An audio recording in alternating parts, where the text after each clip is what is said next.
It's the Real News. I'm Lynn Fries.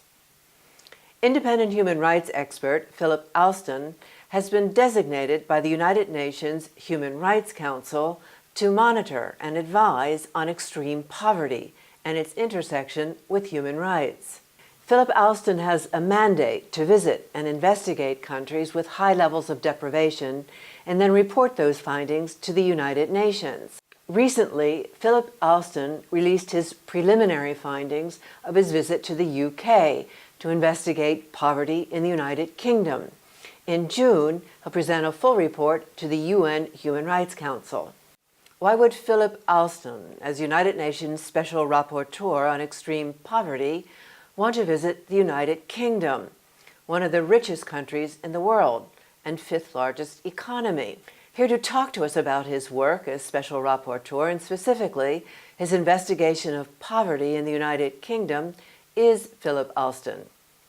Our guest joins us from New York, where he's a professor of law at NYU. Philip Alston, welcome. Thank you. First, I'd like to ask you to talk about the main thrust of your report into poverty in the United Kingdom. As you say, it's the fifth largest economy in the world. It's a country that currently has record levels of employment, where the economy is actually doing very well. What I discovered is that there are some very significant number of people living in poverty, according to the statistics that are generally accepted by the government, 1 person in 5. And there's a very detailed analysis by the Joseph Rowntree Trust, which documents 1.5 million people living in a state of destitution. In addition to that, what I found is that the cuts that have been introduced under the rubric of austerity have really made a huge difference to the way in which Britons generally are living. Their community life has been pretty dramatically impoverished over the last 8 years. Give viewers some context on a tweet you posted saying that the UK government has a set of talking points about poverty and employment that 1, don't address poverty, 2, use carefully chosen and misleading statistics to paint a rosy picture, 3, ignore the horrible situation in which a large number of Britons live. That's not the way to find solutions. Well, the government doesn't focus on the question of poverty. The government keeps repeating the fact that there are now more people in employment than there were in 2010, which is not difficult to predict, given that there's full employment now, and in 2010 was the aftermath of the Great Recession, so things were in a particularly bad state. They believe that full employment equals no poverty. So if the great majority of people are out of work, then there shouldn't be any poverty. The problem is not only the statistics, which, as I said, are the government's own statistics, but also those of all of the most trusted think tanks and expert bodies, but the stories that one hears from people around the country who are experiencing great pain, who are having considerable difficulties living on the sort of wages that they're receiving and the level of benefits that are now available from the government. So they really are feeling the pain, and it's a very different picture from the one that the government presents. Comment also on this related tweet in which you said the UK government can't keep touting employment statistics as an answer to poverty when 60% of those in poverty are in working families, and 2.8 million people are in poverty in families where all adults work full-time. Yes, so the problem is that one can be in employment but still earning very low wages. Again, more recent studies show that a very significant number of people who are in employment are earning below what the UK calls the living wage. In other words, the minimum amount that would be needed to live decently. So many of the sort of jobs that are being created provide almost no benefits, provide very low wages, and are quite unstable. In your report, you contrast your findings of a major UK government disconnect in recognizing poverty as a serious problem in the United Kingdom, with findings, on the other hand, that UK think tanks, media, independent bodies, even UK parliamentary committees, and a broad range of trusted sources do recognize poverty as a major problem in the UK. So tell us about how you go about your fact-finding mission. Well, the way in which I prepare for a mission of this sort is to conduct hundreds of interviews in advance by telephone or by Skype or whatever.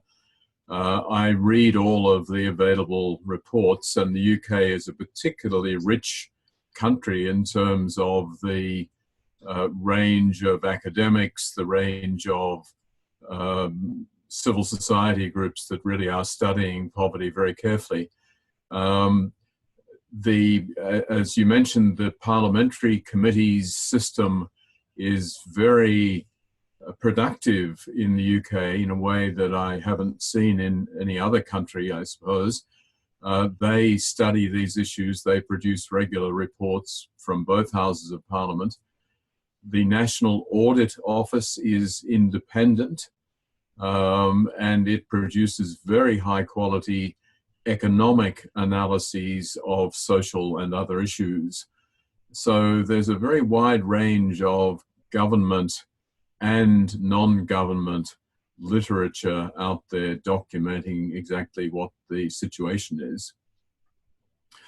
The bizarre thing, and this is what I said in my report when I talked about the disconnect, is that almost no one that I spoke to and almost no one that I've seen thinks that poverty is not a significant issue in the United Kingdom. And I met with the Scottish government, I met with the First Minister, Nicola Sturgeon. I met with the governments in Wales and in Northern Ireland. They all talk very openly about the significant and quite severe problems with poverty. But what you have in Westminster is a government that is focused on Brexit, on the economy, and on full employment. And they don't actually address the issue of poverty. So it's not surprising that over the last couple of weeks, the Prime Minister, Theresa May, has been asked questions by the Leader of the Opposition, Jeremy Corbyn, in Parliament in relation to the report that I presented. He has asked her what her response is to those findings, and he has cited a number of them. And each time the Prime Minister has responded by saying, the economy's doing great and we've got full employment. And that's it. So it's really answering a completely different question. It's the equivalent of someone rushing in and saying, there are a couple of people dying in the street. And my response is, yes, but everyone who's here in the house is very healthy. And of course, both of those statements are true, but the government doesn't turn its attention to the people who are out in the street. What do you think explains that kind of response from the Conservative Party, as you just described it? Sum up on what essentially underlies this disconnect. Well, the essential element, and this is now common to Conservative parties in many parts of the world, is that employment is better than welfare. And of course, that's absolutely true. Anyone who is out of a job is very keen to get one. I met almost no one in Britain who was avoiding work. The poor are desperate to get a job, and a job that pays enough to live on. But the point is that employment alone is not sufficient. individuals exist within a context, the family, the community. They have a range of needs. They may be related to mental health, they may be related to physical health, may be related to care for the elderly, care for children. They may have breakdowns, they may have divorces, whatever. There are things in people's lives that lead to the need for forms of assistance from a government. And it's that broader safety net which is being very consistently chipped away at in the United Kingdom context.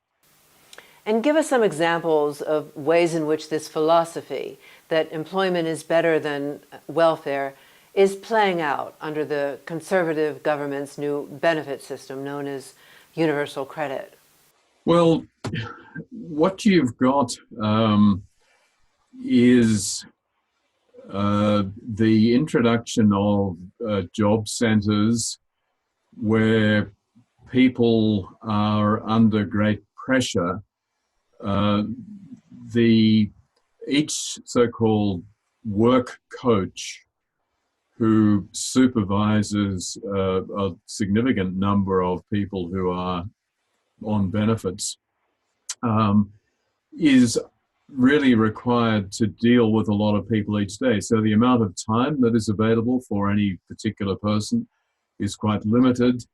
The punishments that are handed out by the work coaches for even very minor infractions are very severe.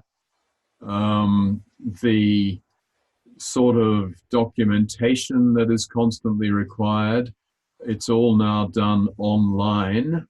There are a few minor exceptions, but the government is trying to make sure that everybody does this online, including uploading documents and so on.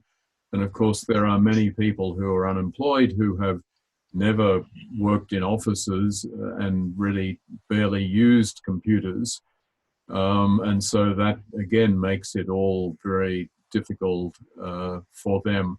I think what's been put in place is a series of obstacle courses.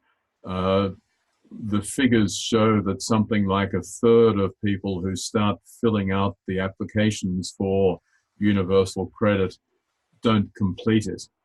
The government doesn't have any detailed explanation for that, but certainly people I spoke to said it's also demanding, it's tough, and people just find themselves unable to cope, so they don't do it. You report that the highest toll in all this falls on those least able to bear it. Give us an example from your findings. The group that was really most vocal in speaking with me are people with disabilities. Now, that's a pretty large group, people who have a disability of one kind or another.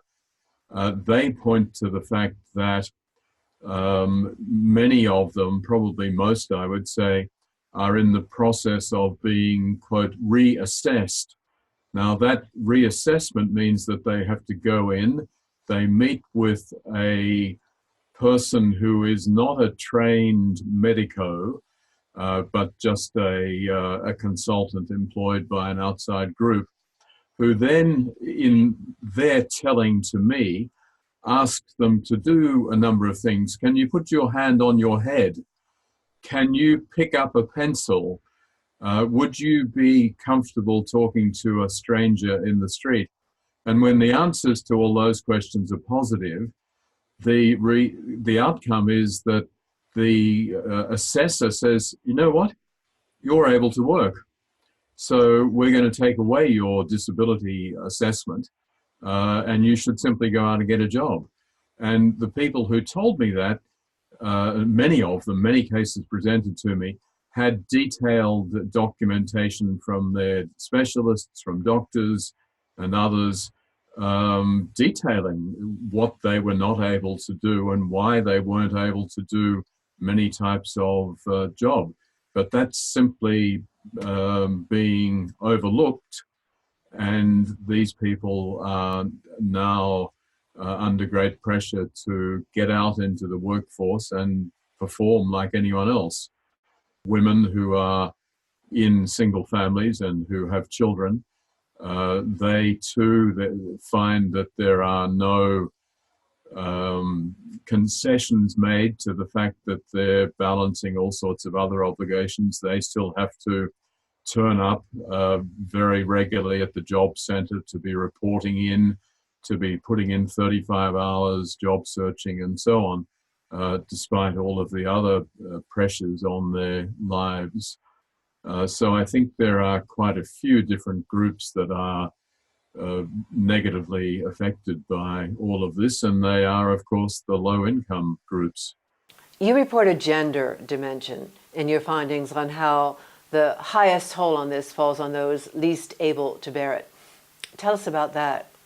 One of the issues that came up very often is that this so-called universal credit, the single benefit that is now payable to people who are on welfare, is first of all not provided until at least 5 weeks after the assessment has been successfully made. In other words, you are approved to receive the benefit. You are then told that you will get your first payment in 5 weeks from that moment, although many people experienced a wait of up to 12 weeks or more.